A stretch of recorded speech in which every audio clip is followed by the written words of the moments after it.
What if ঘুম থেকে উঠে you just notice you have become a cockroach? That's exactly what happened in Metamorphosis 2025. I realized how badly my brain had rotted, and I decided 2026 I want my brain back. The brain which used to read a lot of books and had a lot of attention span. So let me tell you the story of the first book I read in 2026 called Metamorphosis. You already are familiar with the term called Kafkaesque. Gregor নামে একটা লোক ঘুম থেকে উঠে Gregor দেখে যে তার সারা শরীর পরিবর্তন হয়ে গিয়েছে একটা ইনসেক্টটা it's like a cockroach. Proper German ট্রান্সলেশনটা আসলে কি আমি ঠিক জানি না, বাট এটা একটা জায়ান্ট ইনসেক্ট বা তেলাপোকার মতো একটা পোকায়। এই প্রেমিসে ফ্রান্স কাফকা আসলে এই বইটা শুরু করেছেন। সো এটার পরে ইটস আ শর্ট স্টোরি, মাত্র ৭৫ পেজের। So it's not going to take you a lot of time, just slide spoilers ahead. পুরো কাহিনীটাই চার দেয়ালের মাঝখানে গ্রেগরের বাসার মধ্যে। তো প্রথম যে স্টেজটা আসে অবশ্যই দ্য শক, যে কেউ আসলে যা বুঝতে পারে না কি হচ্ছে, গ্রেগর নিজেও বুঝতে পারে না। ও মনে করতে থাকে এটা একটা দুঃস্বপ্ন, চলে যাবে। তো প্রথমেই যে জিনিসটা হয় যে ওর ম্যানেজার চলে আসে ওর বাসায় এবং ভাবতে থাকে যে কেন এমন ইরেসপন্সিবল কাজকর্ম করছে। প্রথমে আসলে ওর চাকরিটা চলে যায়। ওর একটা ছোট বোন থাকে যে আসলে প্রথম বুঝতে পারে এই যে পোকাটা বা ইনসেক্টটা দ্যাট ইজ গ্রেগর। ওর বাবা একজন কাঠখোট্টা মানুষ, ওর মাও একজন ইমোশনাল মানুষ। ভাবে করে কাহিনীটা আসলে আনফোল্ড করতে থাকে in the story. There is not really much happening. আস্তে আস্তে করে ওর ফ্যামিলি ডাইনামিক্স চেঞ্জ হতে থাকে। তো শুরুর দিকে ওর বোন যেসব খাবার দাবার থাকে, আসতে খাবার আর এটো খাবার থাকে বাসায়, সেই খাবারগুলো নিয়ে আসে, ওর যত্ন করে। বাট অ্যাজ টাইম প্যাসেস এই ডাইনামিকটা আসলে চেঞ্জ হতে থাকে।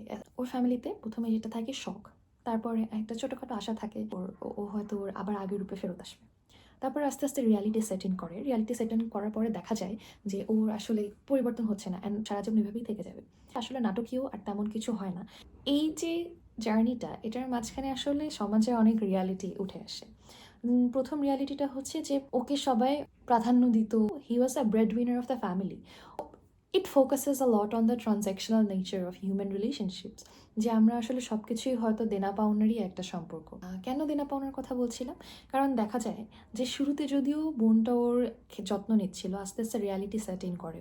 ওরা যে বাসাটা থাকতো ওই বাসাটা আর হয়তো অ্যাফোর্ড করতে পারে না। ছোট ছোট জিনিসের মাঝখান দিয়ে এই পরিবর্তনটা খুব উঠে এসেছে।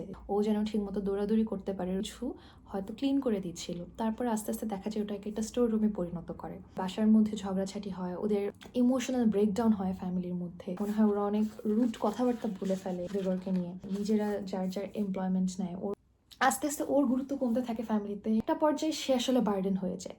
সো গল্পটার শেষে যেটা হয়, ওদের বাসায় আসলে ভাড়াটে হিসাবেও কিছু মানুষকে ওরা দিয়েছিল, লজার্স হিসাবে। গ্রেগরকে একটা পোকা হিসাবে দেখে ওরা কমপ্লেন করে যে ওরা বলে দিবে মানুষজনকে, ওরা কোনো টাকা দেবে না বাসায় থাকার জন্য, এবং কারণ এটা একটা আনহাইজেনিক। গ্রেগরকে নিয়ে সবাই বিরাট ঝগড়া হয়, যেখানে ওর বোনটা আসলে বলে এমন একটা বিপর্যয় আসবে এটা আসলে কেউ বিশ্বাসও করবে না। দ্বিতীয় কথা হচ্ছে এটা বোঝার কোনো উপায় নাই যে আসলেই ওটা ওর ভাই, এবং সত্যিই যদি এটা ওর ভাই হয়ে থাকতো তাহলে সে এত ইনকনসিডারেট হতে পারতো না যে ওদেরকে এই প্রবলেমের মধ্যে ফেলে সে এখনও বাসার মধ্যে থেকে যাচ্ছে। সময় ওই দৌড়াদৌড়ি করতে গিয়ে গ্রেগর আসলে আহতও হয় অ্যান্ড ফাইনালি ও মারা যায়। সো লাস্ট চ্যাপ্টারটা যেখানে গ্রেগর যে ইনসেক্ট হিসাবে যেটা মারা যায়, বাকি তিনজন অদ্ভুত ইমোশনাল একটা বলয় থেকে ওরা মুক্তি পেয়েছে, এরকম একটা সিন মিলে ফাইনালি একসাথে একটা জায়গায় ঘুরতে যায়।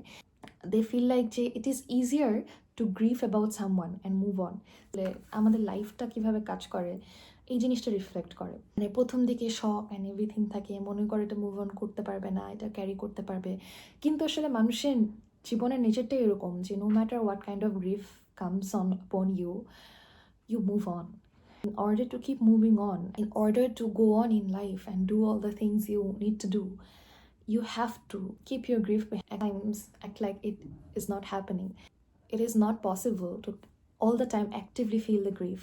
So, we lose people in our lives through death or other things, but in order to move on in life, we often pretend that that's how life is, and it's almost as if they didn't exist, except for the few moments when they can come back in our memories. শুরু হয় খুবই অদ্ভুত একটা situation দিয়ে, তারপরে খুবই স্বাভাবিকভাবে জিনিসগুলো আনফোল্ড করতে থাকে। মানে প্রথমে মনে হবে কি অ্যাবসার্ড একটা জিনিস, এত বোরিং কেন লেখাটা বাকিটা, but then you just think about it যে ব্যাপারটা আসলে এরকম, just talks about how transactional it is. So that was it. Book 1 of 2026, The Metamorphosis by Franz Kafka.